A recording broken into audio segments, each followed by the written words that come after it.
Hello and welcome to Unparliamentary Language, a political podcast that unfortunately doesn't have an obscure rule that stops us talking about the meaningful vote for a third time. How are you, Rob? How are you? Yes, I'm very well, thank you. How are you? Yeah, I'm pretty good. I've had, well, I mean, we're going to get straight into this, I think, but it's been a bit of a Brexit-y week, hasn't it? Yeah, certainly. I mean, all things considered, this could have been the last podcast before the deadline. So, we could have been talking about far more fraught things, but all things considered, I think we've now got at least a little bit of breathing room, although, not very much. We'll see. I mean, it's nice to know that we're not potentially falling out of the EU without a deal at the end of a week where I will be in France for a bit, possibly. So, yes. So that's good. Shall we just go straight on? So we're not going to do headlines this week because it's all Brexit, I'm afraid. All Brexit all the time from now until we leave. No, there are some other things going on. There should, by the time you hear this, there should be a bonus episode out giving you some background on the Indonesian elections, and we'll be covering that in future episodes as well. But this week, it's Brexit. It was a big week. Do you want to fill us in on what happened, Rob? Yeah, a lot happened. I mean, the old idiom is that there's, a week is a long time in politics, and this felt like a very, very long week indeed. So, to recap, last time we left you, I believe the government had just lost the second meaningful vote on Theresa May's deal by about 150 votes. So, with that option off the table, the next step was to go and have a vote on no-deal Brexit. We'd said in the podcast last time that this was likely to be rejected, that no deal would be taken off the table, and the government, sort of anticipating this, had given their MPs a free vote, which means essentially they're not going to be whipped, they're not going to be forced one way or the other to decide how they're going to vote. The reason behind this was to avoid a big potential split in May's cabinet and in the Conservative Party in general. Her cabinet is built up of half Remainers, who essentially want a soft Brexit, and half hard Brexiteers, who wouldn't have minded a no deal. So they go into this vote quite comfortable. Apart from the amendments that were chosen by the Speaker, there was one in particular, the Spellman Amendment, that was a bit controversial. This was an amendment proposed by a Conservative MP that suggested that no deal, if it was rejected at this vote, wouldn't just be rejected for the 29th of March, but it would also be rejected for all time. Essentially, any Brexit negotiations we have, no deal's never going to be an option. Spellman, the MP involved, actually tried to remove her amendment after she submitted this, but you can't do this, and was a bit surprised when she learned she couldn't do this, and it went to a vote. Surprisingly, it got through, and this fouled things up for the government quite a bit. Theresa May really didn't want to lose her sort of one hard negotiating chip that she had with the EU, and turned around to her whips and said, quickly, we need to whip against this amendment. This caused quite a stir in the Conservative Party, with apparently the whips were surrounded, people didn't know what to do, there were members of cabinet that were absolutely furious with Theresa May for doing this, and in the end this led to 4 quite high-profile cabinet ministers, amongst them Amber Rudd, a long-time ally of Theresa May, to end up abstaining on the vote in the end, which rejected no deal. It was quite a chaotic night in Parliament, and one that I don't think we'll see repeated again. To have a government whip against their own amendment at the last minute with about 15 minutes to go is something that should never happen in a sort of smooth-running, functioning democracy. So to have it happen like that was a big surprise. I don't know if you saw it, Tom, or had your reaction on that night, but I remember that one being particularly interesting to watch. Yeah, no, that was, as you say, it was a complete surprise, and very much plays into the whole kind of Brexit has been a bit of an omnishambles that we've been seeing. It's pretty shocking. One of our listeners in the chat has pointed out that it was 13 government ministers who defied the whip. So that's pretty impressive. I think most people wouldn't realise there were 13 ministers in the first place. I suppose most people tend to think, oh, there's cabinet, and then after that, like, they don't think about junior ministers and so on. But yes, yeah, like, it's still, that's a big number. What percentage of the cabinet is that? I don't know off the top of my head. I don't know either. I would maybe roughly half. I know that the cabinet is roughly half and half Remainers and Brexiteers, so I wouldn't be surprised if they voted along those lines. The ultimate penalty for voting against the government, by the way, should be dismissal from your post and dismissal from the cabinet. But with Theresa May's current state, I don't think many were worried about her cracking the whip, as it were, to remove them. It was an omnishambles and worthy of an episode of The Thick of It, I think, that night. It was just a complete mess all round.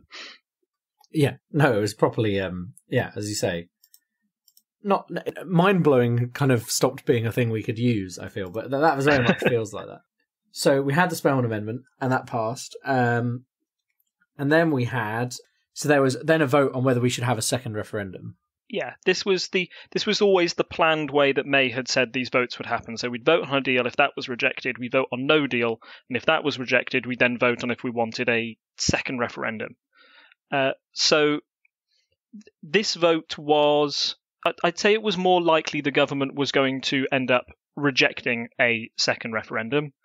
But there were some key amendments made to the statements that made it a little bit more interesting. Just a little note on how the amendments are chosen. Essentially, the Speaker gets given them and he decides which one he thinks is going to maybe have the most support in Parliament, or he might try and balance them out on party lines.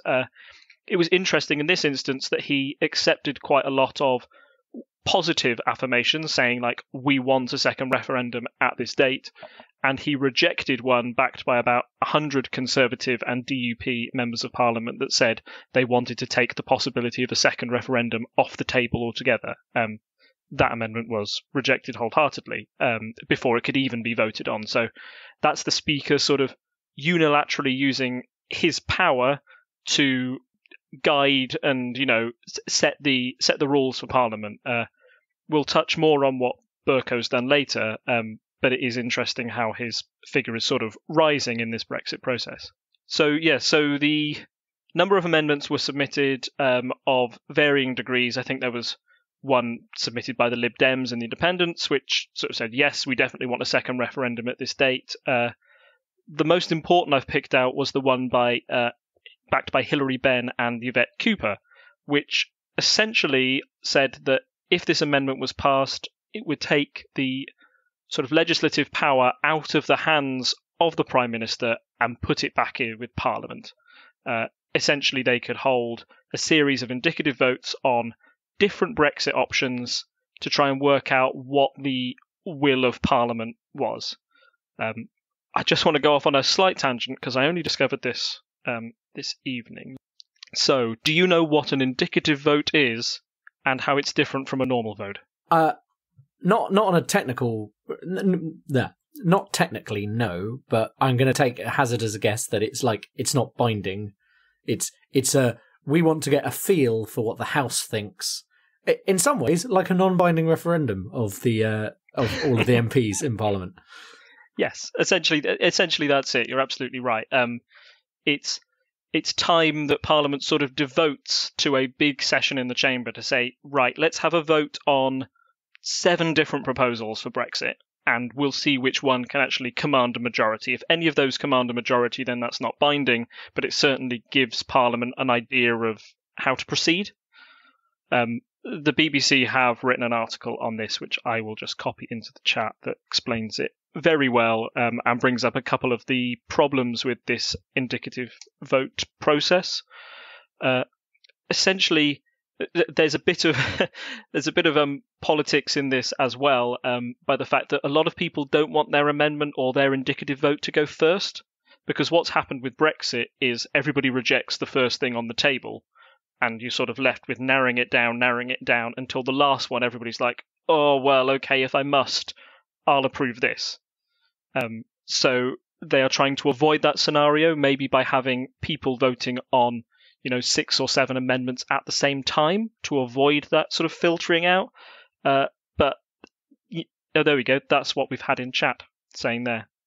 Yeah, all options would be voted on simultaneously, so they can have no tactical voting on the options, which is probably my preferred solution, but is also likely to be the one that's going to lead to the most chaos. The article I've mentioned in chat said that the last time this was held in 2003 on reform of the House of Lords essentially led to loads of votes with no conclusions being drawn at all. And I think reform of the House of Lords is a little more straightforward than the Brexit process. So I don't know how likely it is that Parliament will get anything done if these votes were to be held. But it may at least give Theresa May or Parliament something to point at if something does pass, sort of saying, here is a way to get Brexit done. I mean, I've seen like far lower level politics than this, within societies, charities, things like that. And you go around the table discussing some options, and eventually you have to put something down, right, to have a vote on. But often it's like, I'll go away, come back with a written version of this change to a bylaw or whatever it is.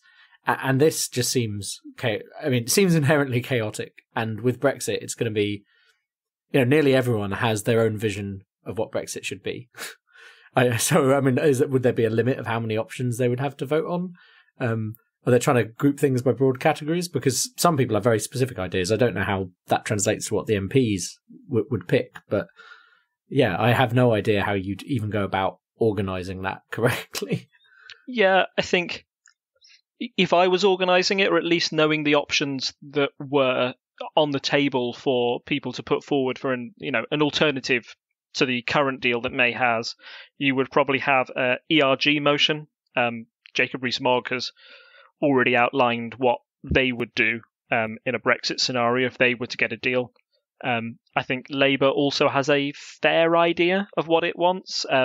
That's very much a softer Brexit option, so you'd like to think that at least the Labour Party would have some form of thing to bring to the table, particularly if they want to form the next government, and if there's a chance of a general election in the short term, then they will need to come to the EU with something. I know that Jeremy Corbyn's been over in Brussels talking to other European leaders about what he would do if he was in charge. So it's not like they don't have no plan at all.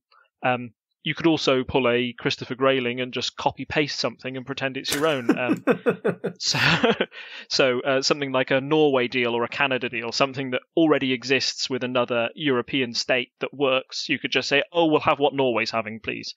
And that might be something the EU is willing to accept. So there are a couple of options, but you're right. And as we've repeatedly said, it seems bizarre that we are potentially 2 weeks, maybe, just 2 months away, maybe, from actually, having to do Brexit. The fact that we don't have all the options discussed is bizarre and frightening.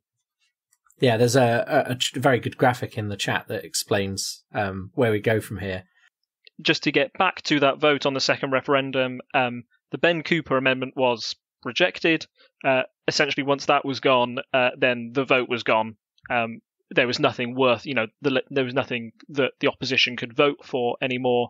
Jeremy Corbyn, I think, had ordered his MPs not to vote for a second referendum, which led to quite a large number literally sitting on their hands in the chamber and abstaining.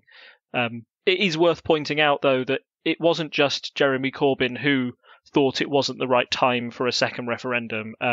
Even the People's Vote campaign that have been pressing for a second referendum, prominent figures in that, like Alistair Campbell, came forward and said, no, we're not going to support this. We don't feel this is the right time or the right place to put it forward. The logic behind that does sound bizarre for people who desperately want one. If you're given the option, why not vote on it? I think a lot of them thought that if the Labour Party, if this had been backed by a lot of people and it narrowly lost, then that would be sort of like, right, this is the last chance to vote for a second referendum. It's off the table for good. The fact that so many people abstained and the fact that a lot of people refused to take part meant that People's Vote campaigners can look back and say, we had a vote, but not really. We need to have a proper vote in Parliament before this has a chance of passing again. So yes, with that decided, May said, "You don't like my deal. We don't want no deal. We don't want a second referendum. The only option that is available to me now is to extend Article 50." So that's the next step in our big process. Wow, yeah.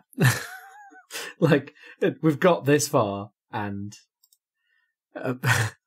it's hard to put a lot of this into words, I think. Like, we always said the 29th was a bit close, and now we've managed to kick the can down the road a bit.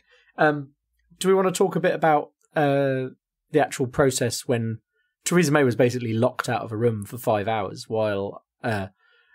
essentially, this is the one of a few times in this process where actually the thing people complain about, the idea that Europe runs everything, actually happened. They're like, well, the 27 other leaders have to make a decision now. Bye. And then they spent 5 hours discussing it. And I think there was obviously strong opposition from, I think it's Macron particularly, who is like, we need to make this a bit harder on them. Whereas some of the other countries are a bit more kind of, we just want to get this sorted. Yeah. Before she went there, I think there were two schools of thought within Europe. One was a very short extension, and the other was like a longer one, to about 2 years. And the reason behind this, and it's something that I hadn't even thought of until it was brought up at the end of this week, and it's like, oh my God, yes, that's so obvious, is the European Parliament elections. So did you know that they were happening on May 23rd? I didn't. I couldn't have told you the exact date, but elections tend to happen in May and June. I knew they were happening this year, and I knew that when people started talking about 6 months delays, that would kind of start to catch it. So she put through. She wrote this letter saying she wanted a. Let me roll back. she wrote this letter saying she wanted a extension to June. And then obviously they were like, well, not really. That's not going to work unless you're going to, we can't reasonably be involved in elections when we're about to leave. But I think the thing is that just technically there isn't anything in place to allow us to still be in the EU and not vote in the elections. So it'd be very weird for us to send MEPs, etc. if we then leave. It would be a whole mess. Yeah, you'd have MEPs for a month and a bit and then told to go home after we'd sorted it out. It would be very inconvenient for the EU. That's why they were stressing, if you do it for 2 years, at least they're in there for a significant amount of time, or you get it done before then. So this June 30th date that May seemed to pull out of thin air without consulting any EU leader or with no regard to the EU elections was a little bizarre, and as a result was rejected quite firmly by the 27 nations. I think it's worth also pointing out that such a long time has passed since we last had European elections. So they happen every 5 years. So the last one was back in 2014, and that was the big UKIP surge. That's the one where UKIP won the majority of MEPs. Labour lost quite a few. It was quite a hammer blow for Miliband at the time and his leadership, and got David Cameron very worried about the potential UKIP threat, and was possibly the catalyst for David Cameron saying that we'd have a referendum and putting it in his manifesto in 2015. So yeah, it's not we can't underestimate the impact that election had back in 2014, and it's coming to bear now. Just because you mentioned Ed Miliband, I'd just like to point out that in the Milliverse, everything is fine. Everything's fine. He can eat a bacon sandwich, and everybody was like, "Oh, that's good."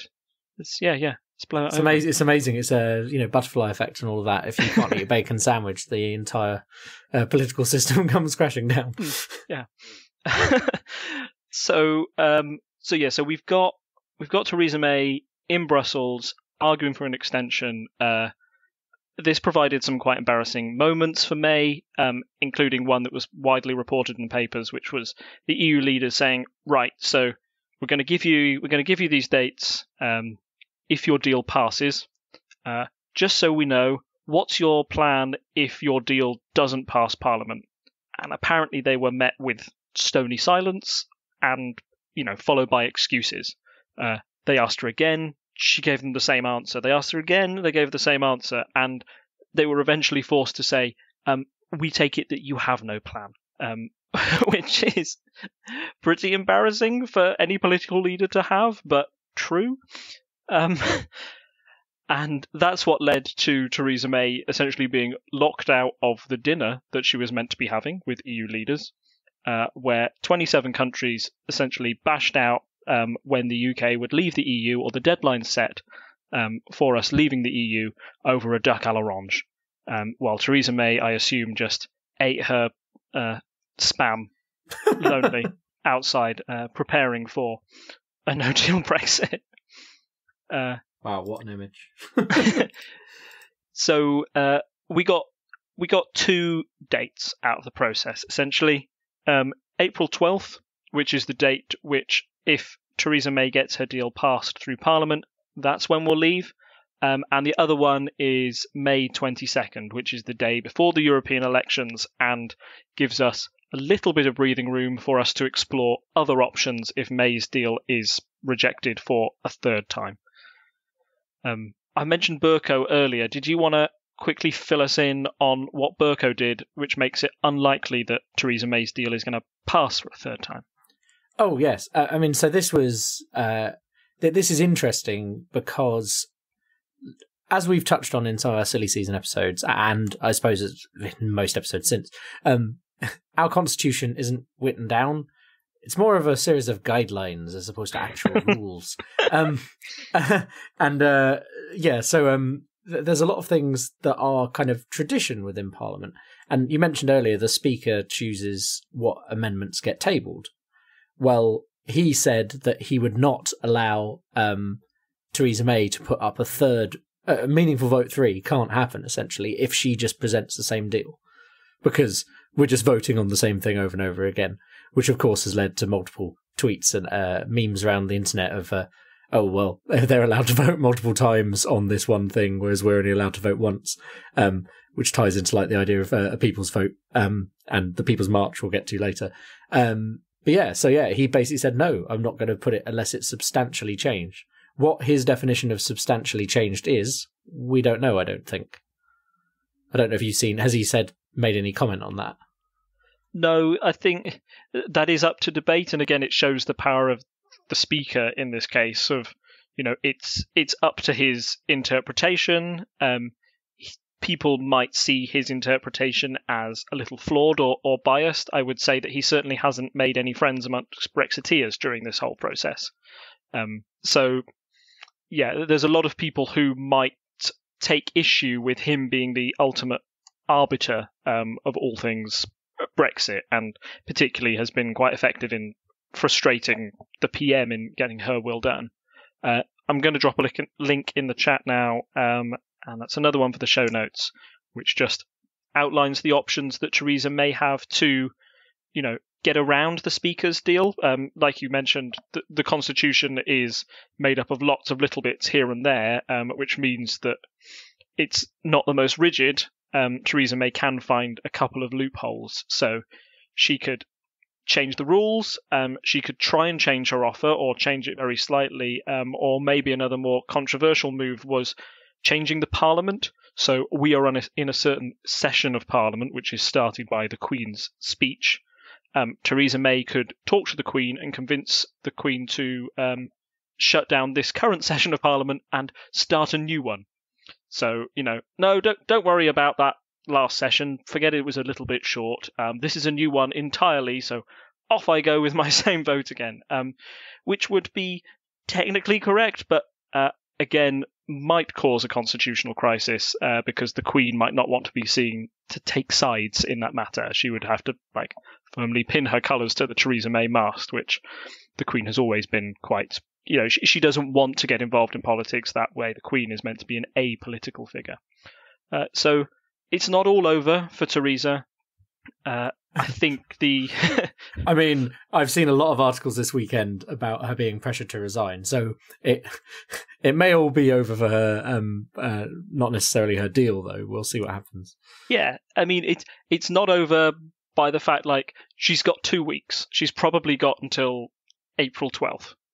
I would say that those two deadlines, one represents Theresa May's deadline and the other represents us leaving the EU. If May's deal fails for a third time, if she even manages to get it into Parliament and it fails for a third, then a lot of people are going to be looking at her and going, well, what are you doing here? What are you even trying to get done? If she keeps bringing the same deal and it keeps getting rejected, then Parliament can't function and nobody can move on with this whole damn process. So, yeah, I wasn't gonna talk about it much, but those, the Sunday paper rumours about her stepping down as PM have been quite interesting to read. She's certainly a figure that is not popular within her own party, and I'd say that she's not popular amongst the electorate. I read a lot of people comparing this to the time in 2016 when Labour MPs were sort of certain that they'd found a way to get rid of Corbyn. And we all know that in the end that didn't succeed. Corbyn won another leadership election and kept control of the party. I think the one difference between Corbyn and May at this point is that May doesn't seem to have that groundswell of public support. If Theresa May was to enter into a leadership election, although she might win amongst her own MPs, I think the Conservative Party wider membership would probably reject her.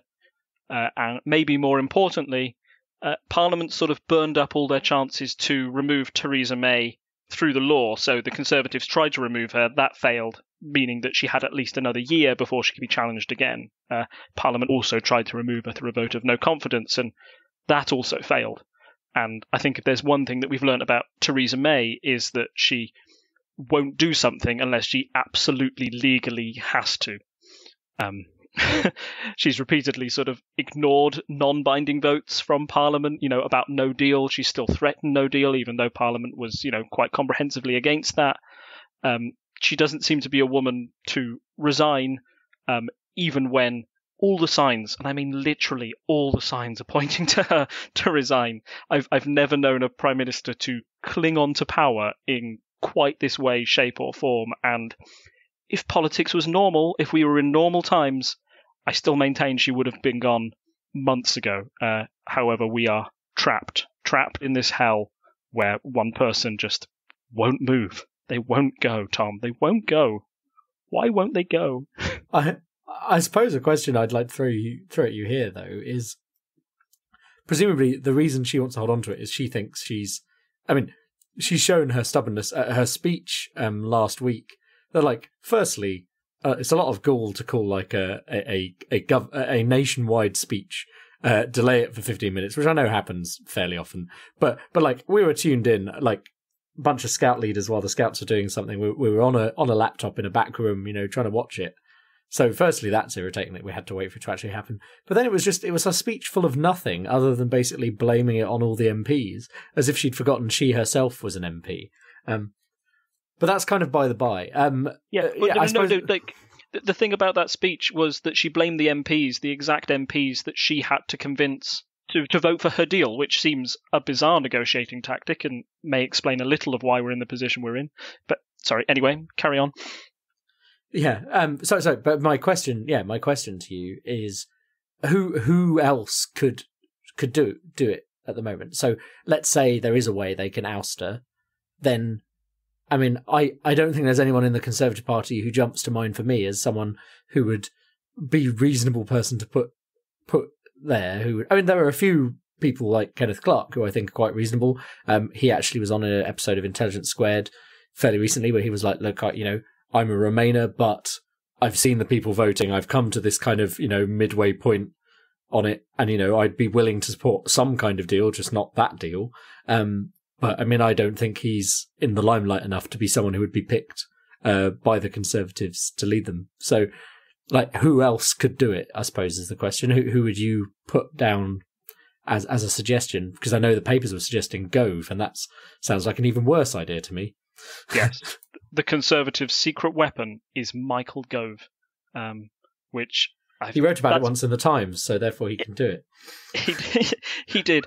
That cartoon is one that should be, I think, printed out everywhere. and shown to every child in the nation. It's just the perfect encapsulation of Michael Gove of what he's done. He appears to be the answer to everything, no matter what the question at the moment. Yeah, you're absolutely right in saying that another reason why we're in this crisis is that no other leader or no other person has really stepped forward as somebody who can unite the Commons, and it shows a fundamental split in the Conservative Party. Theresa May is not in a good position. She's got one half of her cabinet saying that they will split if no deal happens. She's got another half of her cabinet saying they will split if a very soft Brexit or no Brexit happens.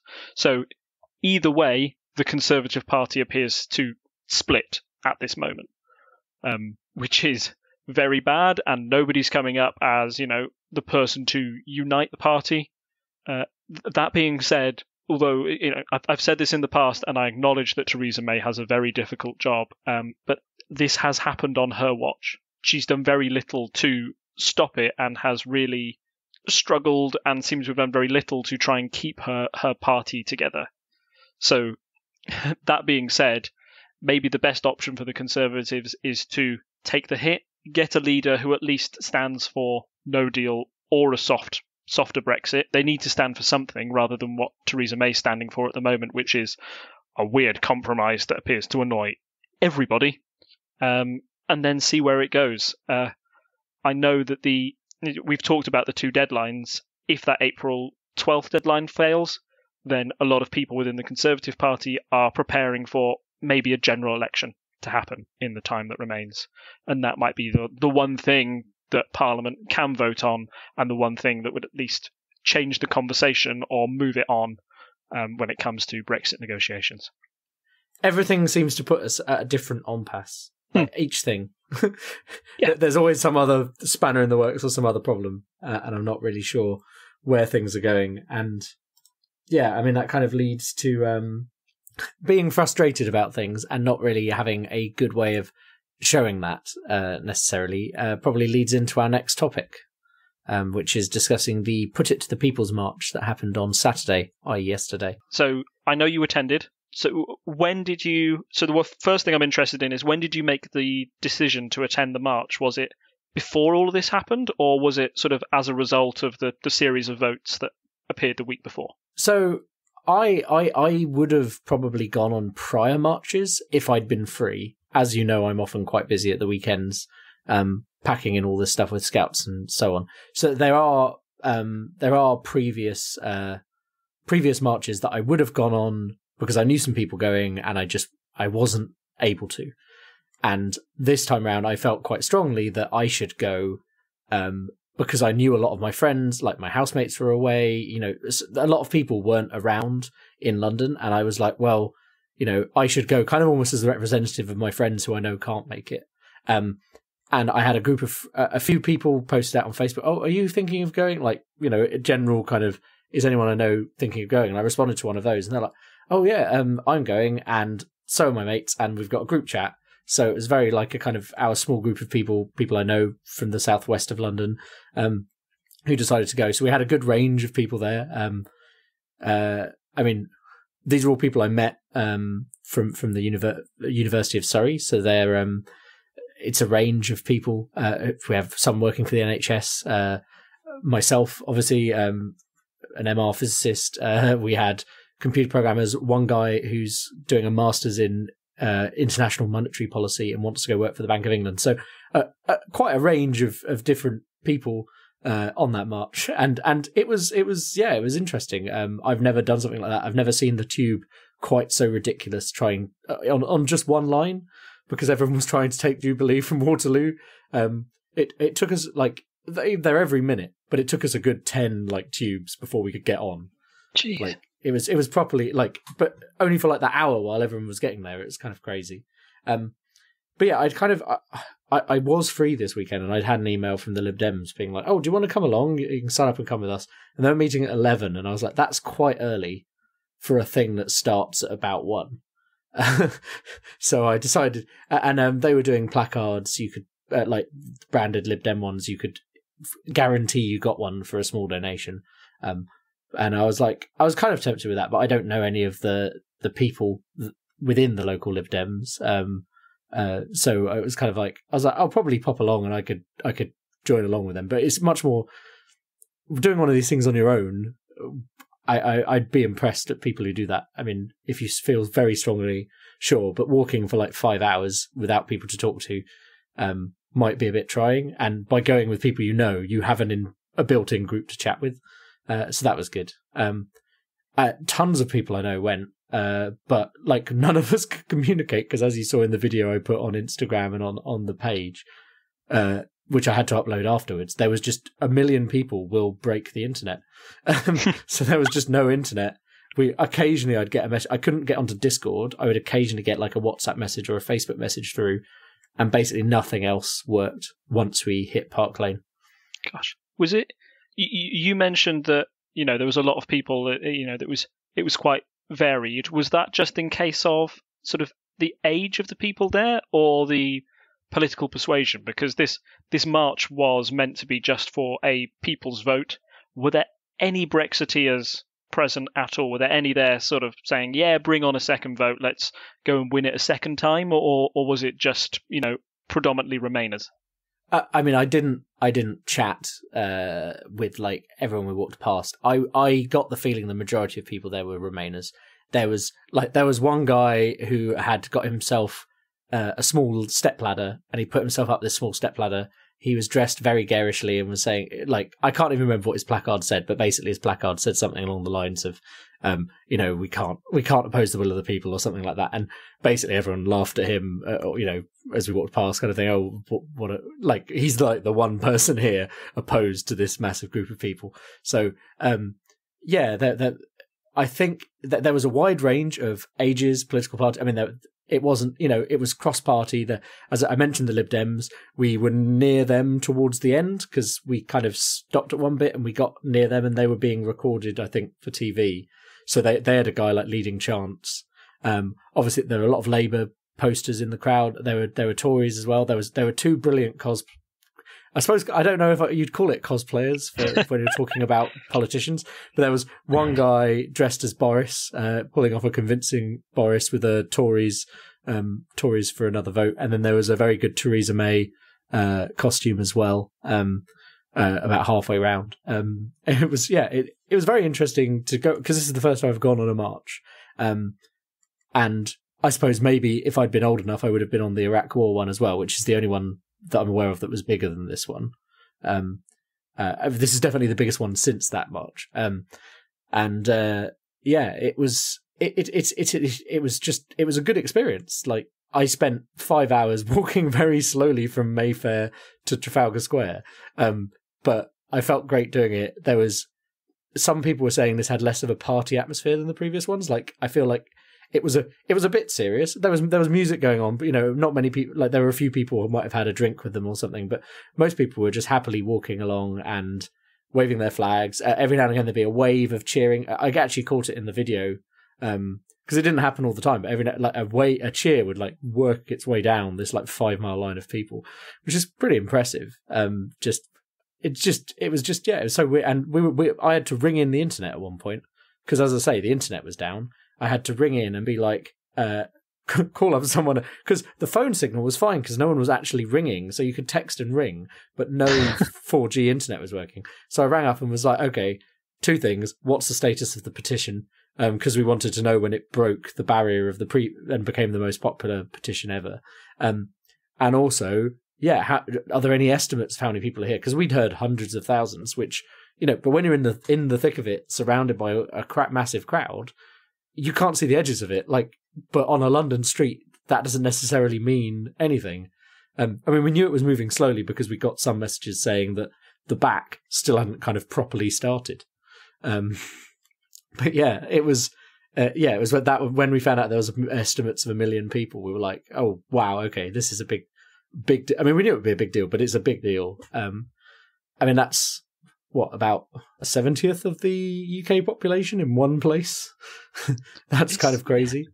Yeah, I mean, I saw the footage on the news and it looked very impressive, and this may be a bit cheeky, but if you compare it to the March for Leave that started last Sunday, the march that was going from Sunderland to London, that started off with about 100 people in the rain, and Nigel Farage speaking to them on a bus, and like them walking down. If you compare the two, sort of like quite starkly like that, it appears that yesterday's march was far more successful. And I find it really interesting that you say that it's not. There were no Brexiteers in that crowd. Do you think that a protest like this helps to unite the country in any way, or does this sort of show the amount of division that there is with such a large amount of people turning out essentially against the government's current plan? I mean, I would like to think they would see this and react, but as we mentioned in previous episodes, the Iraq Iraq March happened, and it didn't change government policy. I didn't go there expecting this to necessarily change anything, but I went there because I felt like I had to do something. And since, like, I'm not a Brexit negotiator, I'm not an MP, and like it was a way to show that my opinion was being ignored. And in 10, 20 years, and someone says, well, what did you do? I was like, well, I will happily say, well, I voted to remain, and that I went on that march to show that I didn't think this was the right way to do things. So I think that's what it was for me. Other people, I don't know, I feel when you get nearer 30, you start to think, oh, well, fun though it is to go on a march, it's not necessarily going to change anything. And I'm glad that it was a very peaceful march and there were no problems, because that would have it is one of those things where the headlines could have turned very nasty if it was not a peaceful demonstration. But yeah, it was just a good thing to do, and it does let off some steam in a way that I think is quite nice. Hanging around with different people, as I say, wide age ranges, different political parties, had some great chats while we were walking along, a lot of laughing at signs. It's amazing how when you get 1 million people, how many duplicates you get. One of my favourites being pulling out doesn't work. I've got a selection I'll upload to as show notes. I'm hoping this is uploaded. There was, on the point we were just talking about, there was this is what a march looks like, Nigel. 1 million to 200 is quite impressive as a ratio. What else did I like? One of my friends had Krusty Krab unfair, which is hilarious. At the start of the march, there were a load of in case of hard Brexit break glass with Irish passports inside that someone had stuck up. There was Alexa, stop Brexit. That's quite good. Oh, this is all very discombobulating, which I just feel was that's quite good. Sorry, I love that. Yeah, the Pikachu one. The Pikachu one's incredible. Then there was a load of them along the lines of, look, I'm British and I'm marching. That's how bad this is, or a variety of those. Librarians are marching. Do you know how much that takes? That kind of thing. My friend has narcolepsy, and she had a sign about narcolepsy, and how that's not the only reason I'm tired. And it's amazing, when you're in a crowd that big, people come, oh, I know someone who's got narcolepsy and is Dutch and would love to see your sign. Can we take a photo? I'm kind of sad I didn't have a sign. I just didn't have any bright ideas. But between six of us, we had four placards. That was good. That's awesome. So with, you mentioned the signs sort of saying we're librarians and we're marching, this must be bad. And that's taken with, a good sense of British dry humour. But do you think that that's almost like a serious undercurrent of the people on this march are maybe not the most politically active, that are there? Usually when marches are organised, they are done by trade unions or strike groups. Do you think that this one was kind of more like a ragtag of people sort of saying, no, I've finally got to stand up for something. This is the one thing I'm prepared to march for?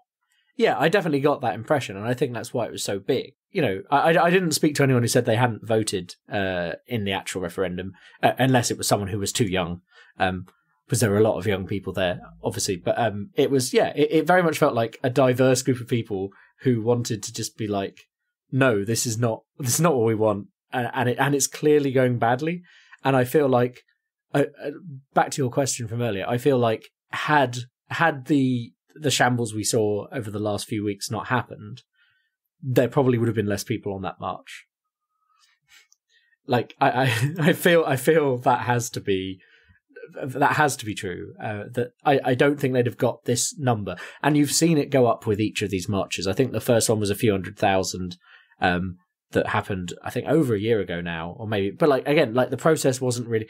Now it's crunch time. Suddenly, 1 million people will appear and be like, "Look, this is not okay," and you can't really get much more than 1 million people on the streets there. It's like that is almost at capacity. I mean, we know the Iraq war one was a bit bigger, but I mean, most people didn't actually even manage to get down to Westminster and stuff for the speeches.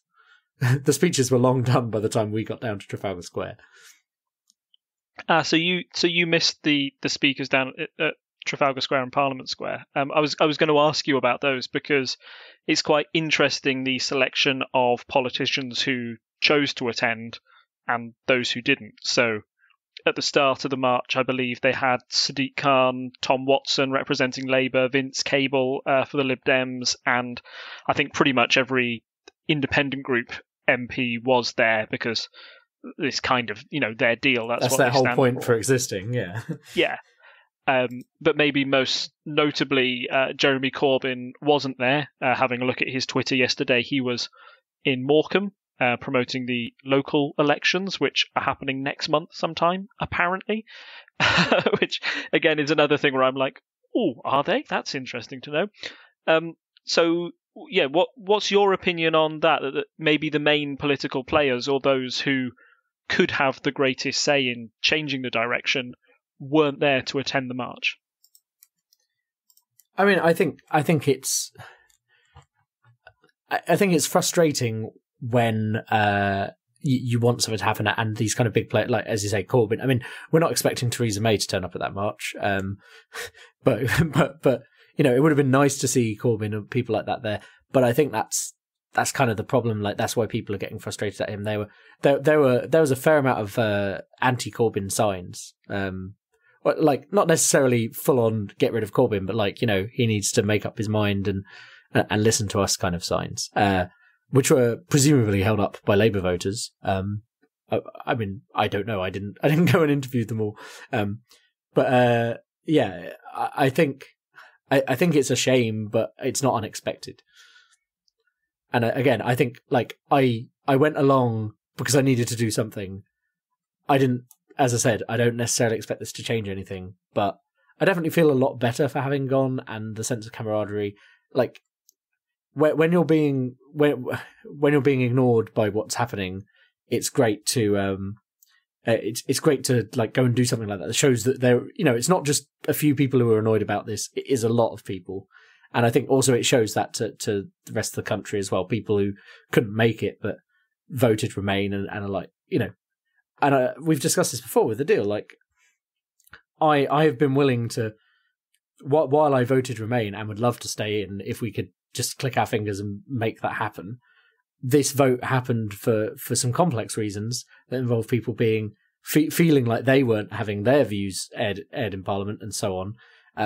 And I've been like, it's okay if we have like a decent deal. I'm okay with that, even though it's not what I originally wanted.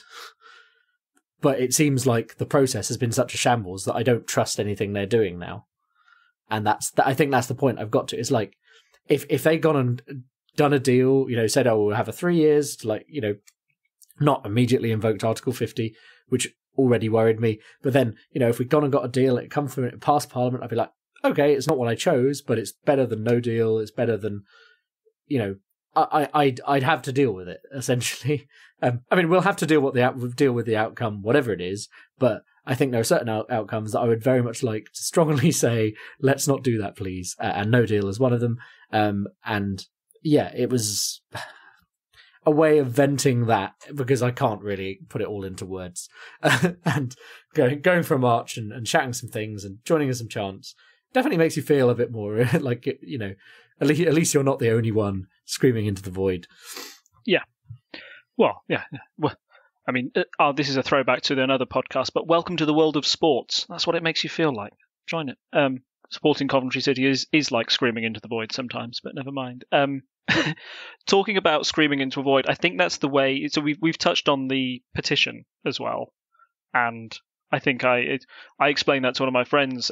Like, oh well, I've signed it. I believe you've signed it as well, haven't you? I think. Yes, I have. Yeah. In fact, I signed it before we started having all these problems. So I signed it when it was on a few 100,000, and you get an email to check that.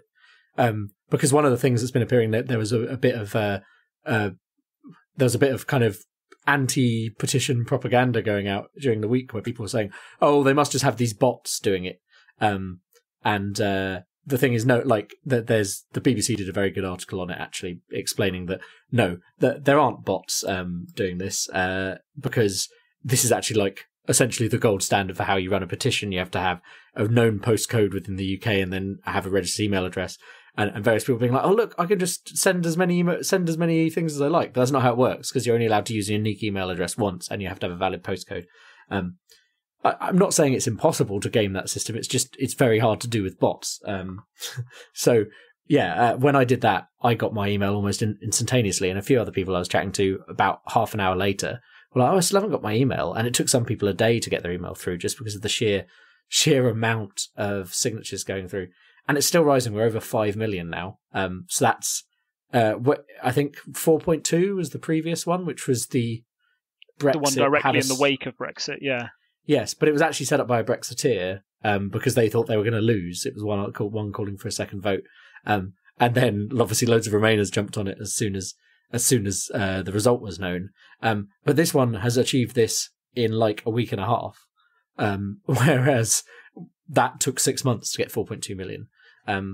Also, Andrea Leadsom, I believe, said, "Oh, we won't pay attention to it until it gets to 17.9 million or whatever the exact number was." And so I feel like everyone should go out and sign it just so we can make Andrea Leadsom eat her words. I mean, that would be pretty, if you got more people clicking that petition than voted one way or the other in the referendum, I think that would send a very clear sign. Again, would it achieve anything? I'm worried it wouldn't, but at least you could be like, "Look, I'm one of these people who made this point," and again, I think there's sometimes you just need to do something, and what other means do we have? I'm not saying we should storm the Houses of Parliament or anything. I'm saying clicking an online petition or going on a protest march is a very reasonable way of showing your displeasure with what's happened.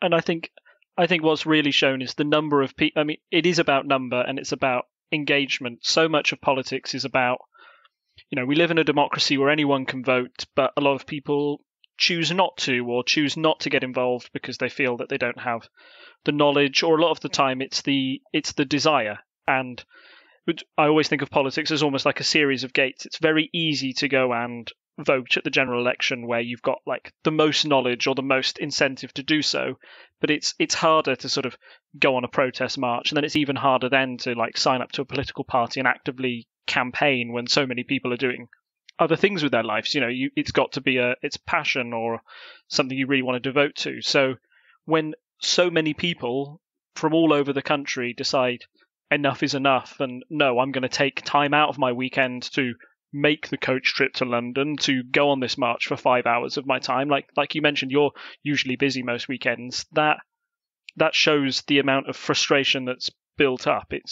It's not just about numbers. It's about how many people are willing to take that extra step to make a stand. And like you said, although I think that it ultimately won't make a difference to how Theresa May thinks, it certainly piles the pressure on her and makes her very aware that there's a large number of people in this country who certainly reject the way things are going at the moment, and they're the ones making their voices be heard the loudest at this time. I think Brexiteers, although we haven't discussed this, maybe I'll just pose the question to you now. So this is obviously a big boon for Remainers. What do you think petitions and marches like this do for the views of Brexiteers? So I definitely think that there is a subset of Brexiteers who feel like we're trying to take it away from them, which is the same kind of feeling we're having when we go on these marches. And so they will be angry about it on Twitter. "Why are they marching for this? We voted to leave. Leave means leave," that kind of thing. I would like to think there's a group of people who voted Leave originally and now are also as annoyed with this whole situation as we are, and maybe have changed their minds and are now on the Remain side. I mean, I think if you've made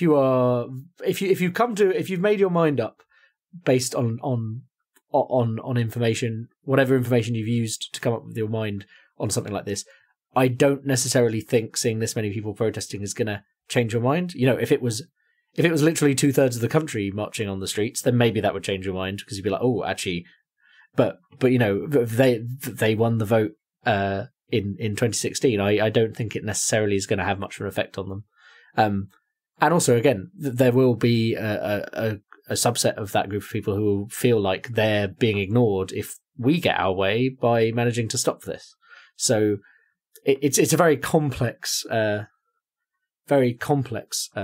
issue. And yeah, I mean, I've had some interesting conversations. I mean, I'm like, I've had some discussions with people about Brexit, and one person was saying, you know, started doing the democracy arguments and things like that, and I'm like, there are certain things I won't stand for, like saying that the EU is not democratic because you can't choose who Donald Tusk is the president of it. I'm like, yeah, but you don't get to choose who Theresa May is. Like, the Conservatives pick that. And unless you're a paid up member of the Conservative Party, but even then, they kind of essentially anointed Theresa May, so you didn't get. And they're like, we can vote her out. Well, yeah, you can vote out your MEP. You just have to be involved in those elections. So there are certain things where, if I feel that the facts are wrong, I will go in and I'll be happy to have an argument about that with someone. But you know, if someone says, "Oh, well, we voted to leave," well, yeah, we did. Like, that's true. You know, I may not be happy with it, but we voted to leave. As a country. So it depends what you're having an argument on, I suppose. Like, there are certain things where I'm like, look, I can't let that stand because it's just wrong. But, you know, if people say, oh, well, the country voted to leave, we need to get on with it. I mean, I kind of see, I can see what they're saying. You know, yes, we voted to leave. We need to probably be less for shambles. And I think there's a version of leaving that at least would be better than no deal. But yeah, it's kind of... I'm just tired. Everyone's tired. Yes, I think we always end our podcast on, I'm just so tired. Why won't it end? No, that's really interesting. I agree that this probably won't change people's minds. My worry, although you can't help this, is that it might harden Brexiteers' hearts almost in a way, or that there's this, there were a lot of people out there who we know who voted to leave during the referendum, and they maybe weren't the most vocal people. You've got this idea of the silent majority, or the, quiet Tories, people who hold a set of beliefs personally, but are, maybe reluctant to air those views in public for fear of what reaction they'll get. It's interesting how things are going down. I think it's very interesting that we're not seeing counter marches to this stage. There have been some. We talked about the stark difference between the Farage one and this one. It may just be that Brexiteers are, it's hard to say, I don't want to say less organised or less proud of the way things are going. I think maybe to sum it up best, there was a picture on the front of the Telegraph, a Brexit supporting paper, that showed a woman with a placard the day after Theresa May had lost her second meaningful vote, and it just said, "Brexit not going well, is it?" Yeah, and a Sky News poll said that like 90% of people said that the Brexit negotiations had been a national embarrassment for the UK. So I think even if you are if you are a Brexiteer, you're at least unhappy with the way things have gone now. Somebody in the chat has just posted the counter petition that's going on for the Brexit side, and that's got 97,000 votes at the moment. So, yeah, the difference is stark. I think Brexiteers, even though they have a strong desire to leave and, won the first referendum, I think maybe they are, unsure of the way the process is going at the moment, and given another choice may want to adjust the way like the Brexit is going at the moment. I think it's just worth mentioning that petition. We've said before that so I mean, Remain is a simple choice, right? You stay as we are, no change. The the Leave side is split up into a range of views, and this was not captured properly in the referendum. It was just leave or stay. And that one there is the reason I think that petition hasn't got as many votes. It's saying honour the referendum result, leave deal or no deal on 29th of the 3rd, 19, which, as we know, is now not happening because we have an extension. But it's like, it says we voted to leave. This wasn't dependent on a deal, but rather just leave. And I think, while that, yes, technically that's what the referendum was, I think there's a lot of people who, within Leave, who had an idea of what Leave was to them, and it wasn't going with no deal. Maybe they hadn't looked at the options when they voted, or even if they had, like, they assumed there'd be some kind of, exiting process that wasn't just fall off a cliff edge. So I think that's the problem with those kind of, there's no single voice on the Leave side. Whereas Remain, as I say, is very simple to explain. We'll just stay as we are. So that's probably why there isn't a massive petition from the other side, because no one can agree on what it is. And that's why we're in this mess at the moment, because the MPs can't agree, people can't agree, regardless of how they voted. So shall we move on to a quick polls update? The first thing that jumps out at me is this is where we've started to see... So Labour started to fall down start of February, and we were saying, Conservatives keep going higher and higher, and we don't understand with all these problems.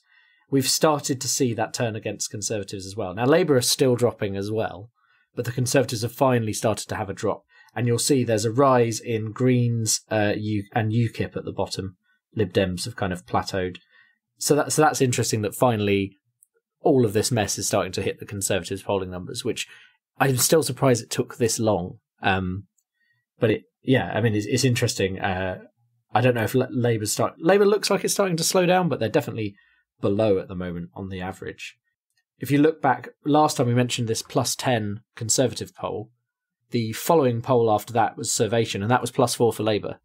And then we have a few +4, +2 Conservatives. So definitely looks like that strong Conservative lead has been destroyed by the last few weeks' worth of Brexit shenanigans. So, I mean, that would be my take on it. Maybe you have a better view of it. No, I'd agree.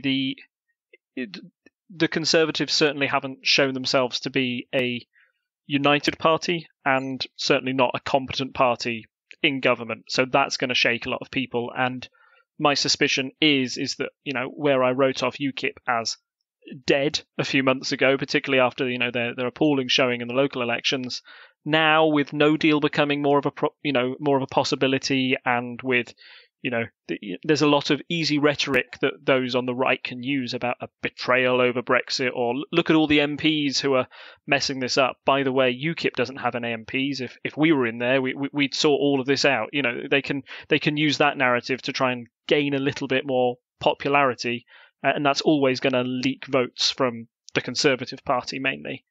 The big story, unfortunately, is that where Labour were neck and neck, the trend graph at the top does show a notable decline, even though you said, I think you're right, that decline does have a ceiling. It does have a floor that it's not going to go below. It's worrying times that also people may view that the opposition isn't in the best state either. We've touched a little bit on Jeremy Corbyn's stance on a second referendum, and I think relationships between remaining left of centre people is strained between Jeremy Corbyn. The fact that we could have a general election within the next month certainly is a little scary when you think of the two possible choices we might get, at least amongst the two main political parties. There might be quite a fey people who would struggle to work out who they're going to vote for in that situation. And yeah, I don't think these polls spell good news for either of the two main political parties. Although the Conservatives sort of win it by default at the moment. Yeah, and I think it's kind of frustrating that we're in, the rhetoric that's been going around in the papers the last week is very, very kind of, it's harking back to, and especially if you look at the analysis on Twitter and other places, it harks back to when Thatcher went down in the early 90s. But the polls, the Conservatives are still doing well relatively. So it wouldn't surprise me if we had a similar situation. History repeats itself every 20 years, that old adage. or every generation. So it wouldn't surprise me if we had Theresa May. I mean, she's already said she's not going to continue to the next general election to her party, but I wouldn't be surprised if she goes down soon over Brexit, and then we get someone else come in, and somehow the Conservatives manage to kind of sneak through another minority government before we swing back to Labour. Because, as you say, a lot of people have lost confidence in Corbyn, so he would need to lose a general election, I suppose, to oust him at this point, because he's not going to disappear without losing a general election, I would imagine, based on how Labour, the Labour Party itself compared to the Conservative Party. But yeah, I don't see it going any much. I see that being the general course of this at the moment, and it seems like we're just replaying something that I was barely alive to pay attention to when I was younger. But it's interesting that we're kind of in a similar point. I don't know if that rings true to you. That rings very true to me. That's precisely what I think will happen, or is a high likelihood. I think the one thing that's an unknown is how the campaign goes. In 2017, if you'd asked me a month before, I would have said Corbyn would have stood no chance and that it was a landslide. And we saw a leader, a prime minister, sort of self-destruct on that campaign trail while Jeremy Corbyn's ideas, caught the public imagination. If he's able to do that again, then it's entirely possible that he could win. I think maybe the one big obstacle he would have in a next general election is that he's had quite a lot of time as Labour leader now, and enough time for people to make up their minds. Back in 2017, I thought very few people actually realistically thought he could win. The maths just wasn't quite there. Now, where it might be an actual option that he'd win, people may rethink their votes and, may split them to third parties, fourth party preferences. I certainly don't think that we would see a repeat of the massive two-party politics we saw in 2017, where a lot of people either voted Conservative or Labour. I think politics is far more fragmented now, and particularly the fact that Brexit could split both main political parties down the middle might lead to quite a chaotic general election, if that be in 2022 or if that's next month. We'll see. Yeah. And yeah, I think it would be, while I get that it would be chaotic, I think I'd rather have a general election in the nearer future before because I feel if we give this enough time, the two main parties would recover to the point where they'd be the two things on the ballot. I like the idea of there being more opportunity for the smaller parties, the Greens, the Lib Dems, the independent group, whatever they do, having an opportunity to be on the table and some kind of interesting coalition going on would make, I think that would help break this kind of back and forth two-party politics we've been having. And personally, I'd prefer that we did that. And also, as we mentioned before, alternative vote, please. But yeah, I think that would be interesting. Maybe I'd have to eat my words if that actually happened, but I feel like it would break up the kind of swing back and forth that we've had in the past. I think it might redraw political lines at least. In 2017, Brexit was an issue that was bizarrely brushed to the side. I don't think you can in the next general election, particularly if it happens with the deadline looming so close. It would be run entirely on Brexit lines, and we know that that's already splitting both parties. So, yeah, we'll wait and see. Yeah, and on that note, I suppose, yeah, we should end this so I can get this edited and out early in the week before everything changes, because that's how it's been. Yep. I don't think have any plans to do any emergency podcast. I think the fact that it's been pushed back, the date, means we do have a bit of breathing room. We may well have to have some kind of emergency podcast then when it happens, but for now at least we can stick to our usual plan of fortnightly episodes. As I said, there's the special will have gone out just before this with Evan talking about Indonesian politics, and hoping to focus on that after April the 17th. But I suppose it depends what happens on April the 12th with Brexit. But we will definitely get round to it near enough to the result of the Indonesian elections. So that will be interesting, looking at politics from somewhere else in the world that I'm not very familiar with. I learnt a fair amount. Tune into the special if you've not checked it out already, because yeah, it's interesting. It's a different kind of politics. It's yeah, it's just different. I didn't know anything about it before I had that chat, so it's interesting to hear all of that, and I hope our listeners enjoy that, kind of trying to diversify our view of politics. So yeah, thank you for coming and listening to our little political podcast. As always, you can find us at parliamentary.observer for our website, where all the show notes are. You can always find us on Twitter at Unpal Podcast, as well as on Instagram, which is also Unpal Podcast. You can find us on Facebook as Unparliamentary Language. You can find us on Reddit at /r/unparliamentary. And until next time, it's goodbye from me. And it's a goodbye from him. Bye. Bye. Bye. Bye. Bye.